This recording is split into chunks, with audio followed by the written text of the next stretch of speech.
నమస్కారం. Traditional foods కార్యక్రమానికి స్వాగతం. ఇప్పుడు మనం చేసుకోబోయే ఐటెం పొంగల్. దీనికి కావాల్సిన పదార్థాలు చూద్దాం. బియ్యం, పెసరపప్పు, నెయ్యి, ఉప్పు, పోపు సామాన్లు, కరివేపాకు, జీడిపప్పు, మిరియాలు, ఎండుమిర్చి, పచ్చిమిర్చి, ఆయిల్.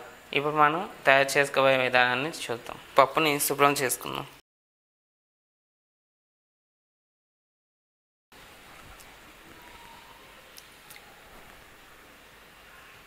ఇప్పుడు దీనికి తగిన నీళ్ళు పోసుకొని మనం ఉడకబెట్టుకుందాం. మనం ముందుగా స్టవ్ వేయించుకుందాం. పప్పు ఉడుకుతూ ఉంటుంది. ఇవి మన రైస్ని కూడా కడిగి శుభ్రం చేసుకొని పెట్టుకుందాం.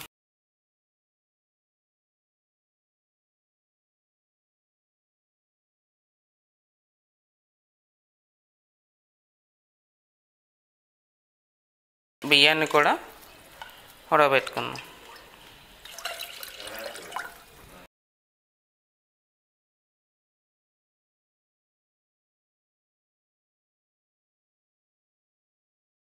మరో పొయ్యి మీద రైస్ పెట్టుకొని వెలిగించుకుందాం.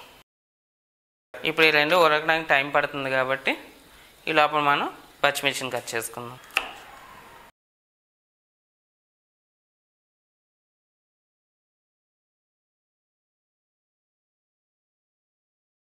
పచ్చిమిర్చిని కట్ చేసుకున్నాం కదా, ఇప్పుడు దీన్ని పక్కన పెట్టుకుందాం.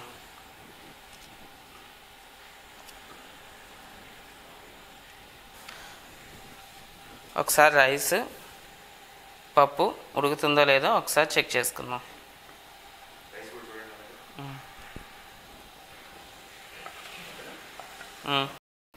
మనకి రైస్ కూడా ఉడికిపోయింది.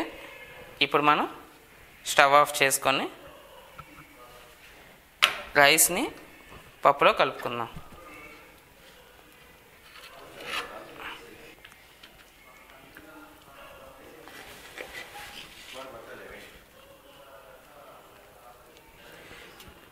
మన రైస్ని కూడా వేసుకున్నాం.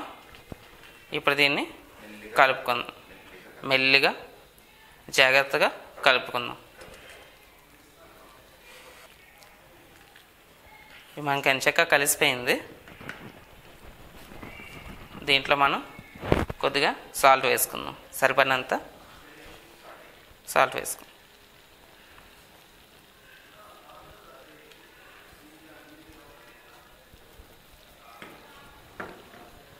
దీన్ని మొత్తం సాల్ట్ మొత్తం కలిసేటట్టుగా కలుపుకుందాం.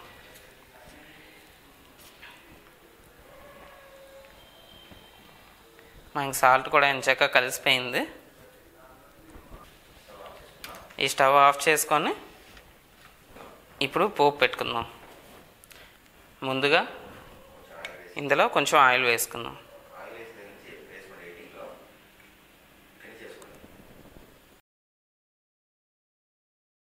ఇప్పుడు స్టవ్ ముట్టించుకుందాం. ఆయిల్ వేడెక్కిన తర్వాత మనం దీన్ని పోపు పెట్టుకుందాం. ఇప్పుడు మనకి ఆయిల్ కూడా వేడెక్కిపోయింది. దీంట్లో మనం పోపు సామాన్లు వేసుకుందాం. తర్వాత మిరియాలు,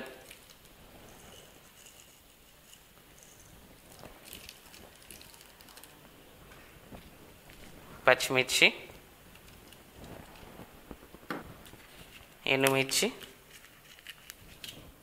కరివేపాకు వేసుకొని బాగా కలుపుకుందాం.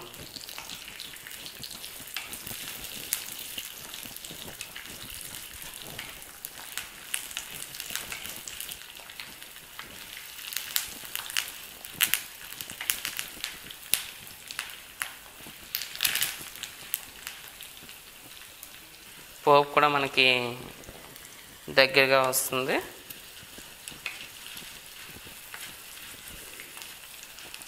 ఓకే, పోపు మనకి రెడీ అయిపోయింది. ఇప్పుడు మనం స్టవ్ ఆఫ్ చేసుకుందాం.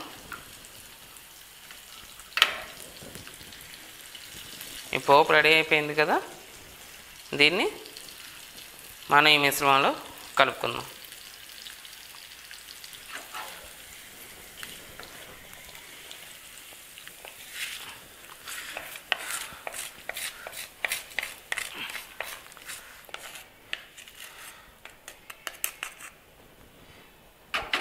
ఇప్పుడు ఈ పోపుని దీంట్లో వేసుకున్నాం కదా,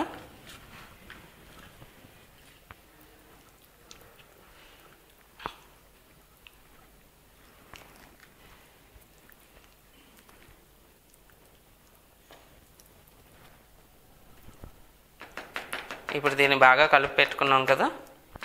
ఇప్పుడు దీన్ని ఒక 2 నిమిషాల పాటు మళ్ళీ ఉడికించుకుందాం. ఈలోగా కొంచెం నెయ్యి వేసుకొని జీడిపప్పు వేపుకుందాం. ముందుగా స్టవ్ ఆన్ చేసుకుందాం. దీంట్లో కొద్దిగా నెయ్యి,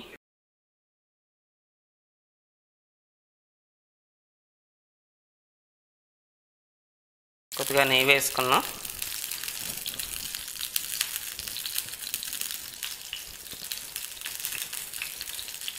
నెయ్యి బాగా కాగాలి.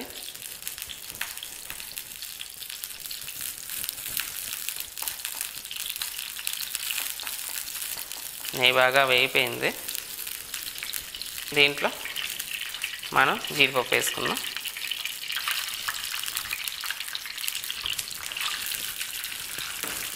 దీన్ని బాగా వేయించుకుందాం.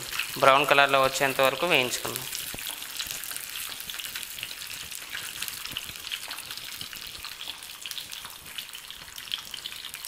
ఇది బాగా ఇదైపోయింది, బాగా ఉడికిపోయింది. ఇప్పుడు ఈ స్టవ్ ఆఫ్ చేసుకుందాం.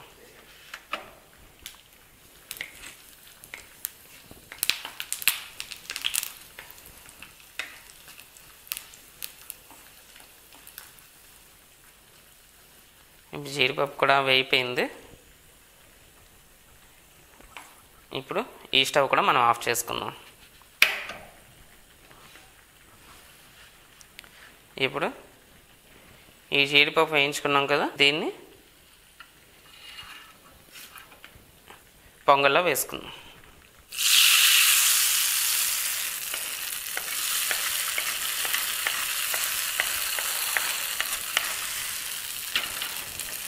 ఇప్పుడు దీన్ని బాగా కలుపుకుందాం.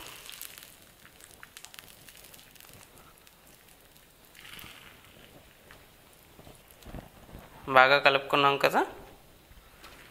ఇప్పుడు మనకి పొంగల్ రెడీ అయిపోయింది.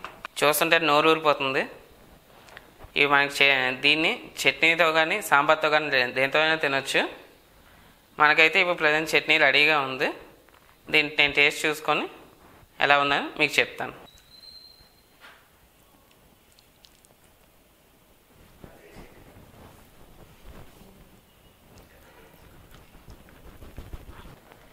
దీన్ని మనం ఆకులోకి తీసుకున్నాం. ఇప్పుడు మనం దీన్ని చట్నీతో టేస్ట్ చేద్దాం.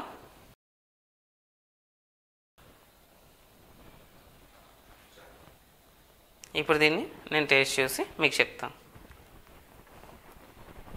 వేడి పొంగల్ నేతిలో వేయించిన జీడిపప్పుతో కలిపి తింటుంటే